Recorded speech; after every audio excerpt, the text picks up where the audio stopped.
Hi everyone, welcome to another episode of TEVAdrive. This time around we're driving the 2020 Kia Soul EV Limited. This is the top of the line electric Kia Soul.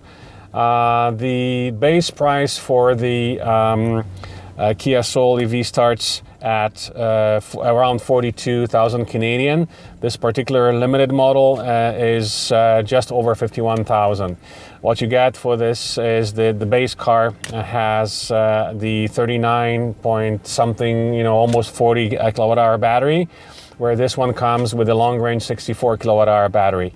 Also, this car is more powerful. This version, the limited version, has 200 horsepower electric motor driving the front wheels, where the base model has approximately 130 horsepower motor. So the range, the EPA range on this car is about 415 kilometers. We are driving it in January. It is an unusually warm January, but when we started the car, we usually get anywhere from 400 with the climate off estimate on the GOM or gasometer, and then once we turn the climate on, we get about 380 when 100% full. Right now you can see, so basically you have a fully digital dash out here in front, and the consumption that it's showing when we picked up the car, and it was a brand new car with only 300 kilometers on it, so we've driven about 200 or 300 kilometers on it. When we got the car, the average consumption was about 24 kilowatt hours per 100 kilometers. Then eventually we took it down. Today we were about 20 kilowatt hours per 100 kilometers. So it's not the most economical car, but it's pretty good for a car of this shape. It's a Soul EV. It's pretty boxy. So the aerodynamics are not the best. Compared to the regular gas version, it's almost this particular limited, which is the top of the line. It's almost double the price of a base gas version of the Kia Soul. So in some people's minds, it might be hard to justify the price difference. When you consider that it's priced exactly almost the same as the Nissan Leaf. Again, for Nissan Leaf, the base 40 kilowatt hour version is just over 40,000. And the top of the line Leaf Plus is around just over 50,000, so very similar to the Kia Soul EV pricing. When you consider also, on the other hand, that the almost 52,000 price tag for this limited version is only $3,000 less than the Model 3, which is sitting right there.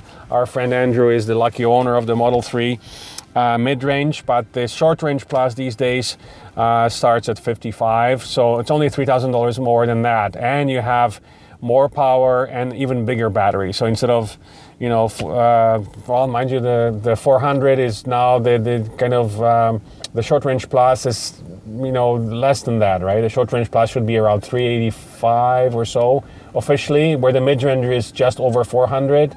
And the long range is 500. So it might be for some too close to the Model 3 pricing.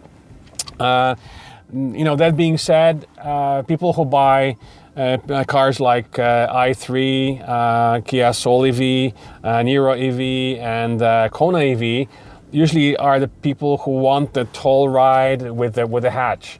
Model 3 being a sedan, some people may simply prefer the hatchback setup. So the base version of this car is just a little bit less than the base price for the BMW i3 with similar battery size. So the i3 has a 42 kilowatt hour battery, where the base Soul EV has a 40 kilowatt hour battery. And so the base Soul EV is around 42, where base BMW i3 pure electric without the range extender is 44. So again, it's priced kind of very similar to that car as well. To talk about a little bit the main display, it's fully digital. As you can see on the left, you have the range left, the percentage of the battery. You basically toggle the center screen here with this button here on the steering wheel. So you have the navigation, You have the tire pressure, you have the adjustments for head-up display, driver's assistance, door lights, etc., the settings. Consumption info, which is basically the average for today. You can also have accumulated for the entire the lifetime stats, and it's showing 23.6. So again, it went down since we picked up the car.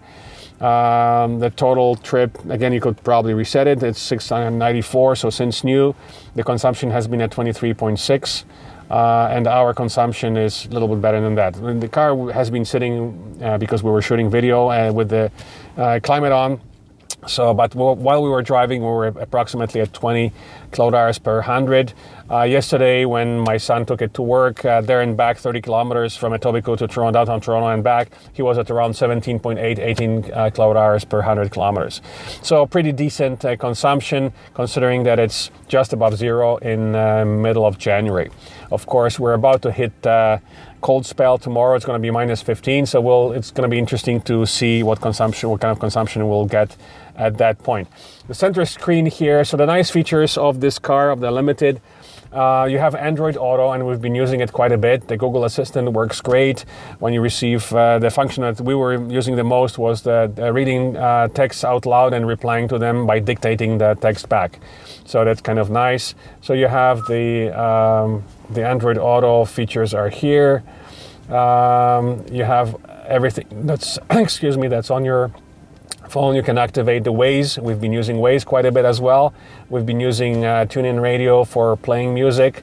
There's Apple Music, there's Maps, etc., etc. So and the nice thing is that it's almost a full screen, a much bigger percentage of the screen than the Volvo had for the Android Auto, and it has Apple CarPlay as well. We haven't tried that yet, but anyway, so that's kind of very nice when you have the map display.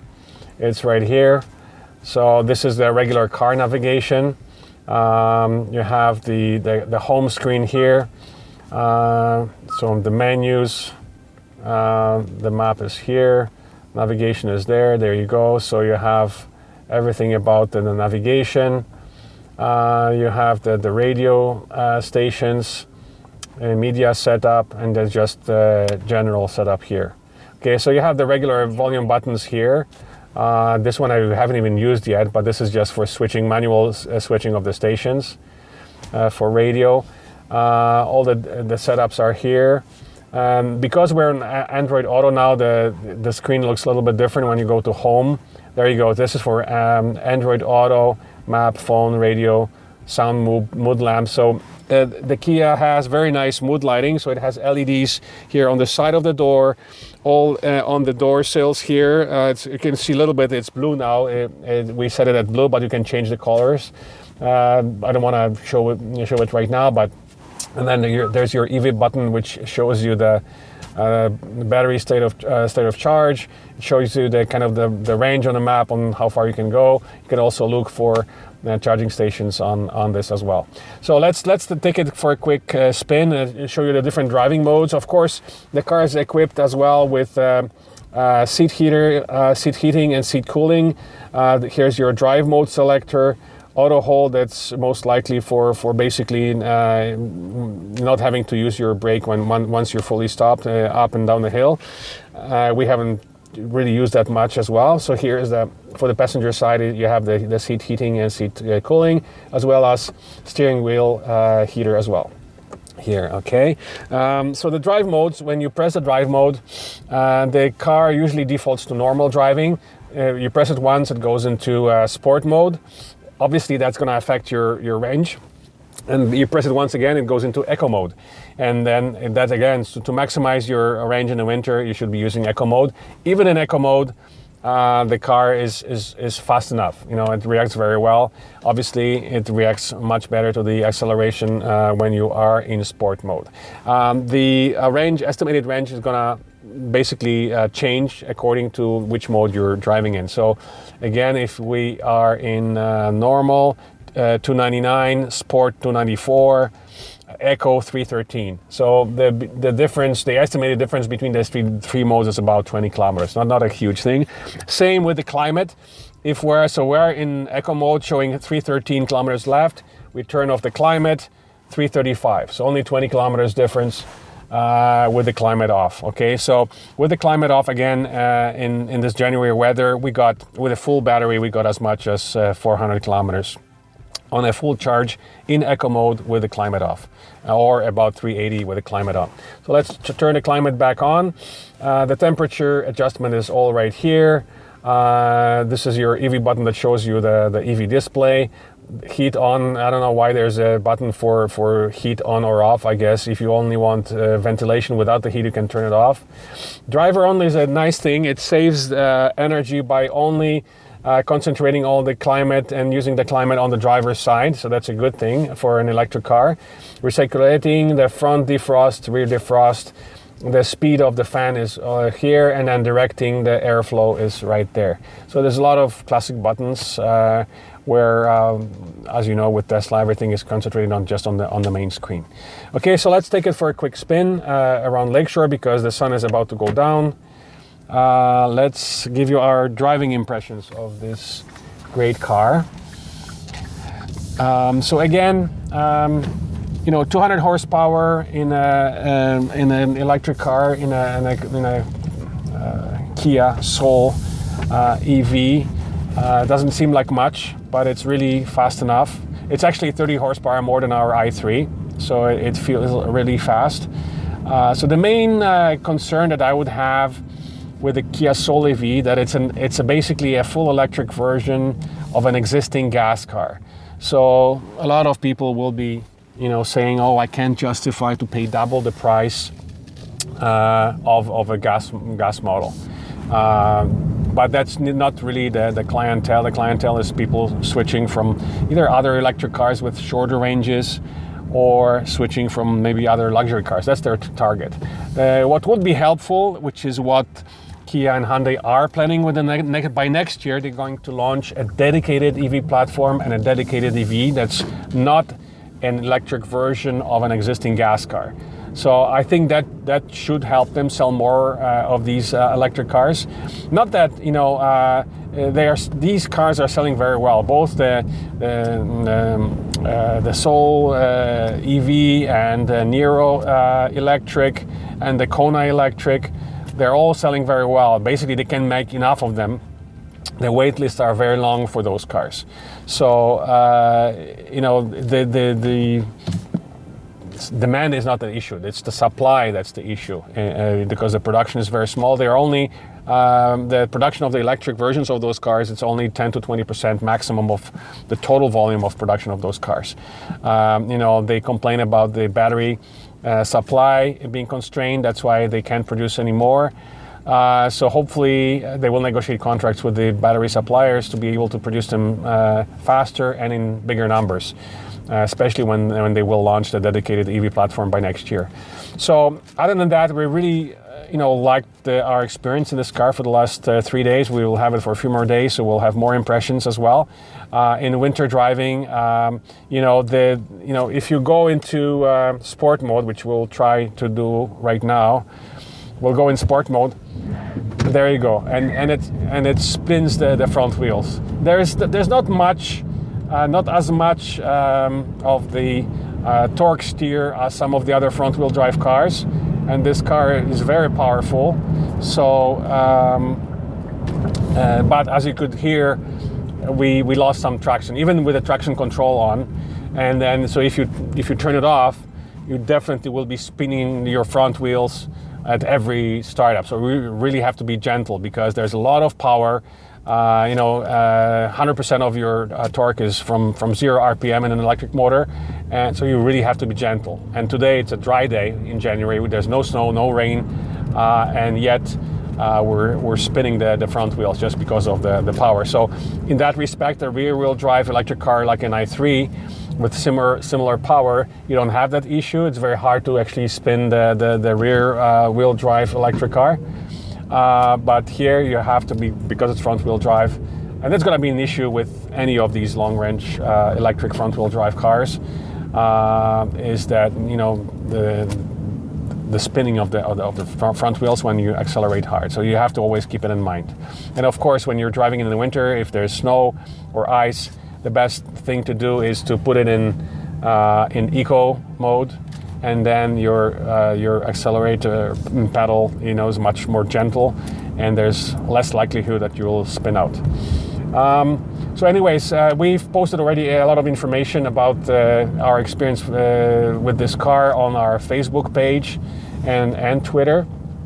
So feel free to ask us any questions you may have about our experience with this car, and we'll be happy to answer them. So the only last thing that Andrew wanted me to complain about, which is what I mentioned to him, was that the two features I wish this car had, which is a limited version, the parking sensors, which this car doesn't have, but we did notice since that other Kia Soul EVs have parking sensors, so not sure. It could be a standalone option, and I would definitely recommend it. If you can get it, you should get it. It's a must for me personally. So I'm a little bit surprised that this $52,000 car doesn't have a standard parking sensors all around. But there's a good chance it might be a standalone option. So excuse me, always make sure that you get that particular option. The other thing that I wish this car had is folding mirrors. You can only fold them manually. I'm so used to other cars when you lock them that the mirrors just fold automatically. That's a nice little feature. I think that should be offered in this car. Other than that, this car is really filled with all the goodies, all the features that you need, that you'd expect in a car that's in the $50,000 range. We really enjoyed our time with this car over the last few days. Okay, so thanks very much for watching. By the way, the last feature that we forgot to mention is the head-up display. It's right here. You can turn it off, you can turn it on, and you can adjust it using the front menus.